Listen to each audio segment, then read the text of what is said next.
Hi, this is a brief tutorial on searching the World Wide Web presented by Kristen Cook, the Class Librarian, for COSC 1300 taught by Dr. Hills. I'm going to briefly cover the best search sources for the Internet, including search engines, web directories, and invisible web resources. Search engines collect web pages from the World Wide Web into a searchable index file or database. No search engine covers the entire net, however, some providers boast very large indexes.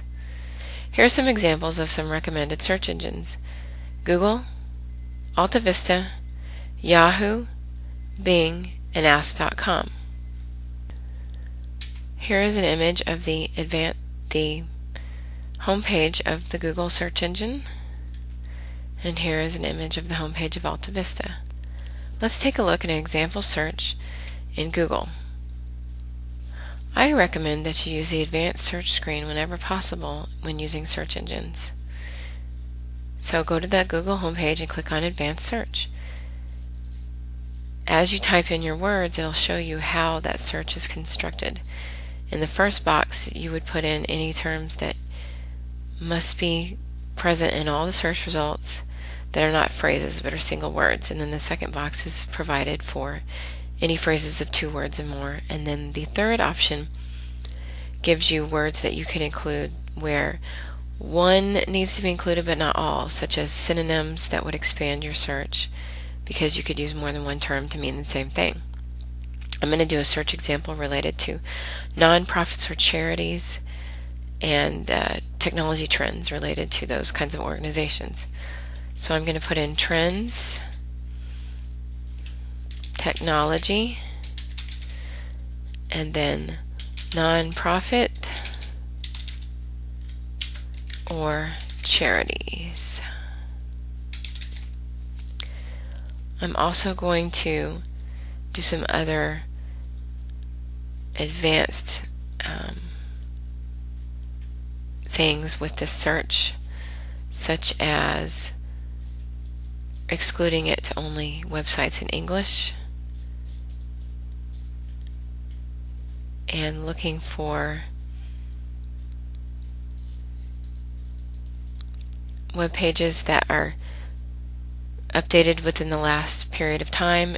However, on this advanced search screen it doesn't give me a way of picking a range of years, so I'll do that when the search results appear. So this search result should be more relevant than if I had just typed in a search on the basic search screen. And as you can see, it put my words in the proper search construction. And under this anytime, I can further restrict my search results to do a custom range of years, such as the last 5 years.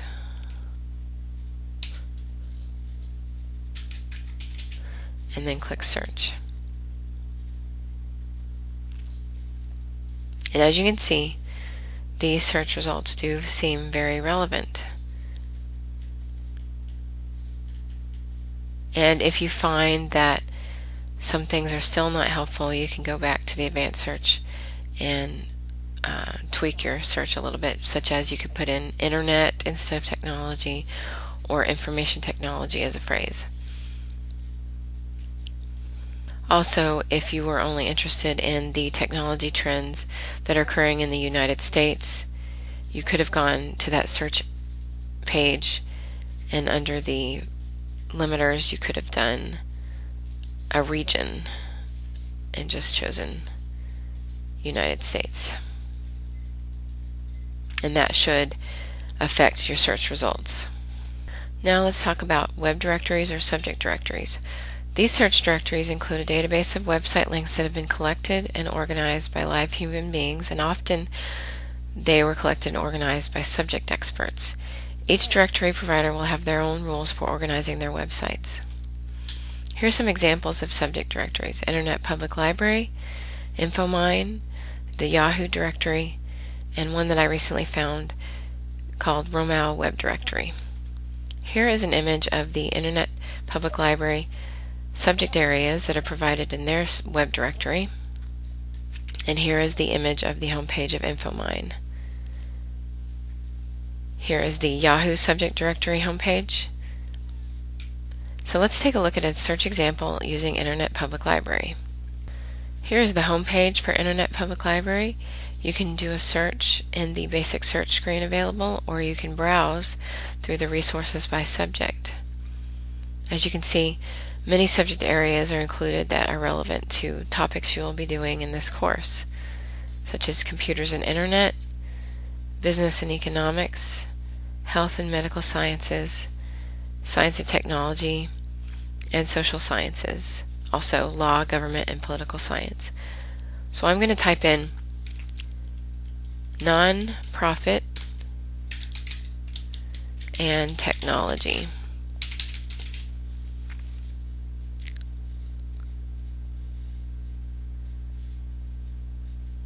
And depending on the way that they categorize their websites, you might need to do a more broad search. For instance, I might just want to find websites related to nonprofits and then go to those particular sources to find something related to technology.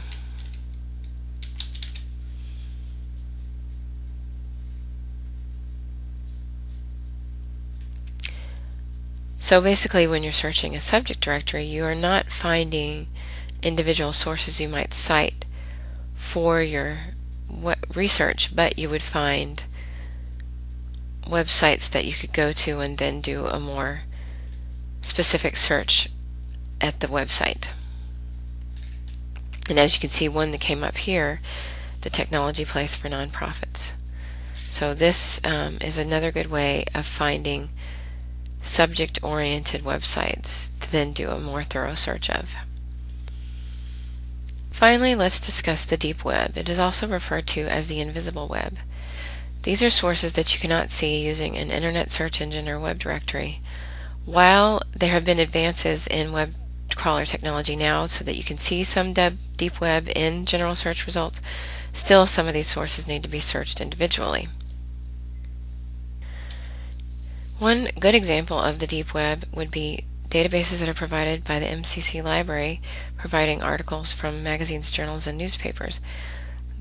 These databases are definitely not searchable by web search engines, and you need to be authenticated as an MCC Library user to log into these databases.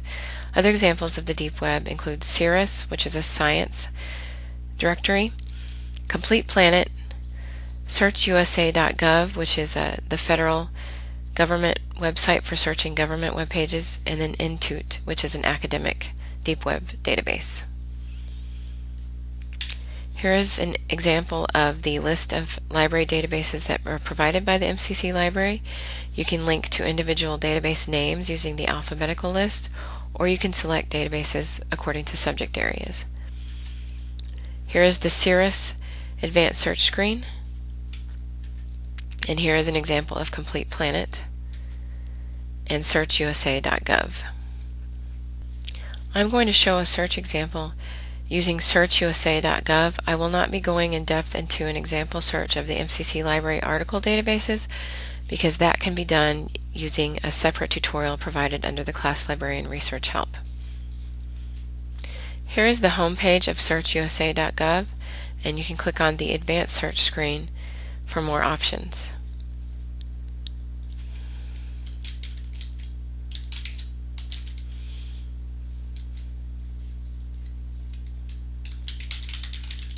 So I'm typing in nonprofit as a required search term, and then information technology as a phrase, and then the word trends as well.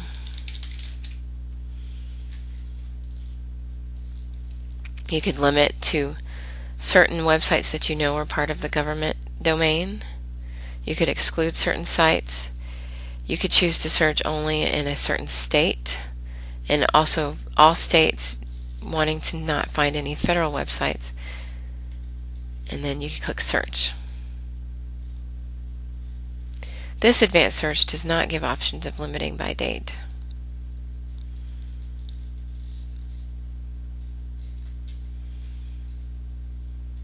And so here you can see different results that have been provided.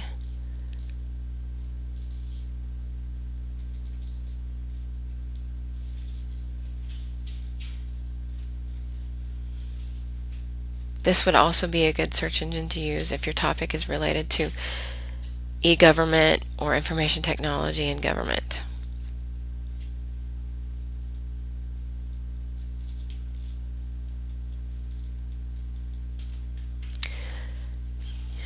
I just wanted to give some final tips for searching the internet. I want to remind you that it's good to use more than one search tool. And as I mentioned, it's good to use the advanced search screens because it gives you more search options to limit or expand your search. Choose your search words carefully. Don't put too much into the search, and be as specific as you can. And don't lump in all of your search topics into one. If you have subtopics of your research topic, do a separate search for each subtopic. If you don't use the advanced search screen, then you want to join your separate search words with and or plus sign, and you want to enclose your phrases of 2 words or more in quotation marks, such as information technology would need to have quotation marks around it. If the advanced search screen gives you the option, limit your search by a range of dates because you want to get the newest information possible. And don't give up on your topic or on a particular search source if you don't get anything in the first search. Don't give up easily. You may need to think a little bit more about the search terms you're using, or limit your search or broaden your search topic. You don't want to have something that's too general or too broad, so you might need to just think about and brainstorm your topic. And again, you want to use more than one search tool. So don't give up at the first search if you don't get what you want. You may have misspelled a word or put a typo in, and above all, you can discuss your topic and your search strategies with me or with your instructor. Thank you for viewing this tutorial, and please let me know if you have any additional questions. Please view the other tutorials available under Class Librarian Research Help, and I would love to hear any comments on how I could improve this tutorial for future courses. Thank you.